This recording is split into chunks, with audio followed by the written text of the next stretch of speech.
और अब बात कर लेते हैं धर्म कर्म की, और हम आपके सामने 3 धार्मिक यात्राओं की डिटेल साझा करते हैं। ये 3 अहम यात्राएं शुरू होने वाली हैं। जगन्नाथ यात्रा 27 जून से शुरू हो रही है, तो 30 जून से कैलाश मानसरोवर यात्रा की भी शुरुआत होगी। वहीं 3 जुलाई से अमरनाथ यात्रा भी शुरू होगी। तो 3 यात्राओं की तस्वीरें आपके सामने हैं। जगन्नाथ जी की यात्रा, रथ यात्रा की तैयारी पूरी हो चुकी है। कैलाश मानसरोवर यात्रा 30 जून से शुरू होगी। इसके लिए भी रजिस्ट्रेशन लोग करा चुके हैं और बेस कैंप तक पहुंचने की तैयारी में हैं। जबकि अमरनाथ यात्रा 3 जुलाई से शुरू होगी। इसके लिए भी रजिस्ट्रेशन करा चुके हैं। सुरक्षा एजेंसियों ने अपनी कमर कस ली है। खास तौर पर इस बार अमरनाथ यात्रा पर सुरक्षा एजेंसियों की नज़र है। वहाँ पर फेस डिटेक्शन कैमरे लगाए गए हैं और CISF से लेकर स्थानीय पुलिस और तमाम सुरक्षा बलों को इस रूट पर तैनात किया गया है। रूट चाहे पहलगाम से लेकर गुफा तक का हो या बालटाल होते हुए गुफा तक का हो, इस रूट पर चप्पे चप्पे पर निगाहबानी रहेगी।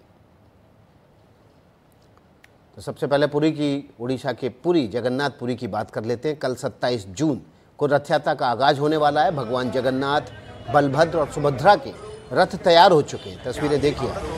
हर साल 45 फीट ऊंचे तीनों रथ 200 से ज़्यादा लोग मिलकर इसे 58 दिनों में तैयार करते हैं।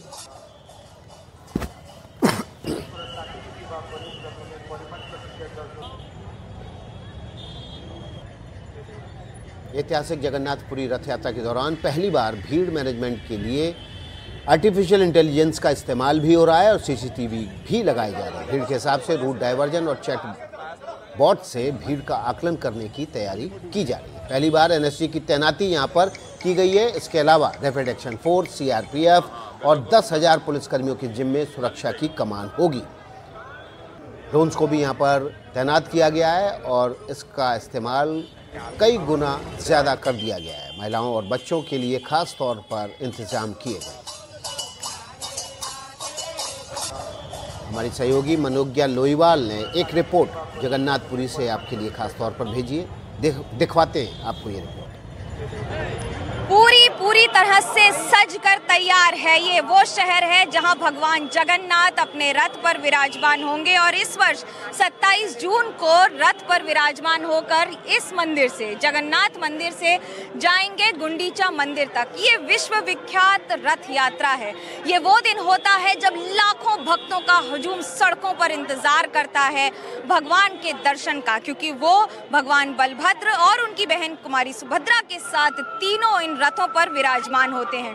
रथ की तैयारी भले ही 1 वर्ष से लगातार चलती रहे, लेकिन आप कल्पना कीजिए कि इसमें मेहनत कितनी लगती है, क्योंकि 1 वर्ष तक लग जाता है, महीनों तक लग जाता है इस रथ को बनाने में। इस रथ की विशेषता आपको बता दें, जितनी इसकी मजबूती है उतना ही इसका हजारों किलो में होता है वजन। लकड़ी जितनी मजबूत उतना ही इसमें लोहा, और उसके साथ साथ इनके जोड़ने के लिए और उनके खींचने के लिए इस रस्सी से आपको अनुमान लग जाएगा कि किस तरह की मजबूती चाहिए होती है। जिस रस्सी को खिसकाने के लिए दर्जनों लोगों की जरूरत पड़ जाए, उस रस्सी का वजन और उस रस्सी की ताकत कितनी होगी, इसकी कल्पना कीजिए। बात यहाँ भक्ति और आस्था की है। सदियों से चली आ रही है ये परंपरा, जहाँ माना जाता है कि स्नान पूर्णिमा पे भगवान जगन्नाथ और इन सब की तबीयत खराब हो जाती है। उसके बाद 15 दिन तक उन्हें क्वारंटीन में रखा जाता है, जहाँ उनकी तबीयत को ठीक होने का मौका दिया जाता है। और उसके बाद रथ यात्रा के दिन यानी इस वर्ष 27 जून को भगवान मंदिर से निकलते हैं, और तभी क्योंकि 15 दिन से उनके दर्शन नहीं होते हैं तो लाखों का हुजूम आता है। दरअसल भगवान जगन्नाथ का मंदिर में, इस मंदिर में नॉन हिंदूज को परमिशन नहीं है, गैर हिंदुओं को अनुमति नहीं है मंदिर के अंदर जाने की। तो ये भी आस्था का ही एक प्रतीक है, जहाँ ये माना जाता है कि क्योंकि वो भक्त नहीं आ सकते हैं, क्योंकि देश विदेश में बहुत उनके भक्त हैं, इसलिए भक्तों के लिए भगवान खुद आते हैं। और जब इस मार्ग पर चलते हैं तो उसकी खूबसूरती देखते ही बनती है। लाखों की भीड़ में यहाँ पर आपको सिर्फ और सिर्फ लोगों के सर नजर आते हैं और भक्ति का सैलाब नजर आता है। लेकिन इस बार ऑपरेशन सिंदूर के बाद कड़ी सुरक्षा व्यवस्था के भी इंतजाम किए गए हैं। पुलिस व्यवस्था पहले से कई गुना ज़्यादा है। ये भी ध्यान में रखा गया है कि जिस तरह से अभी तक AI का इस्तेमाल हुआ है, ये पहला मौका होगा जब आर्टिफिशियल इंटेलिजेंस का इस्तेमाल क्राउड मैनेजमेंट के लिए किया जाएगा। और साथ ही साथ ड्रोन्स का इस्तेमाल किया जाएगा किसी भी तरह के रोग ड्रोन को हटाने के लिए। हालांकि इतिहास में पहली बार जगन्नाथ रथ यात्रा एनएसजी की सुरक्षा में निकलेगी और इसी से कल्पना लगाई जा सकती है कि किस तरह से इस बार अभूतपूर्व तैयारियां हैं और ठीक उसी तरह से अभूतपूर्व ही होगा भक्तों का सैलाब। कैमरा पर्सन महेश के साथ मनोज्ञा लोईवाल, पूरी एनडीटीवी इंडिया के लिए। तो जगन्नाथपुरी की यात्रा को कवर करने के लिए हमारी सहयोगी मनोज्ञा लोईवाल ग्राउंड जीरो पर हैं। यहाँ पर सुरक्षा के कड़े इंतजाम हैं और इस पर नज़र हमारी सहयोगी मनोज्ञा लोईवाल की पड़ी तो उन्होंने वहाँ पर उड़ीसा के डीजीपी को पकड़ लिया और उनसे जानकारी ली। आपको सुनवाते हैं। पुरी की विश्व विख्यात रथ यात्रा 27 जून को होगी, लेकिन उसके लिए इस बार कितनी भव्य तैयारियां हैं और क्या क्या है सुरक्षा एजेंसीज की इस बार नजर में, इस पर बात करने के लिए हमारे साथ डीजीपी उड़ीसा वाईबी खुरानिया जी हैं। क्या कहेंगे इस बार क्या क्या विशेष तैयारियां हैं और वो कौन पहली बार इस्तेमाल हो रही हैं? पुरी की विश्व प्रसिद्ध रथ यात्रा के लिए पुलिस की तरफ से व्यापक बंदोबस्त करा जा रहा है। पहली बार artificial intelligence enabled CCTV Bhubaneswar से पुरी तक, पूरी शहर में और पुरी से कोणार्क तक लगाया जा रहा है। उसके साथ साथ एक इंटीग्रेटेड कमांड कंट्रोल की व्यवस्था करी गई है, जहां पर सभी एजेंसीज के senior officers round the clock जो है मौजूद रहेंगे। अगर कहीं कोई भी असुविधा होती है, कोई प्रॉब्लम दिखती है, उसका तुरंत वहाँ पर समाधान करा जाएगा।